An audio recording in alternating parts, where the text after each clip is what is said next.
اسمه مكتوب مرفوع مشفوع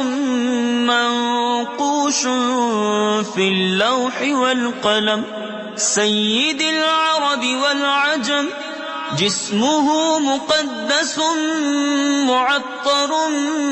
مطهر منظر في البيت والحرم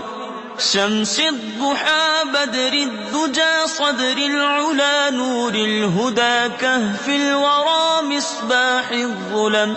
جميل الشيم شفيع الأمم صاحب الجود والكرم والله عاصمه وجبريل خادمه والبراق مركبه والمعراج سفره وسدرة المنتهى مقامه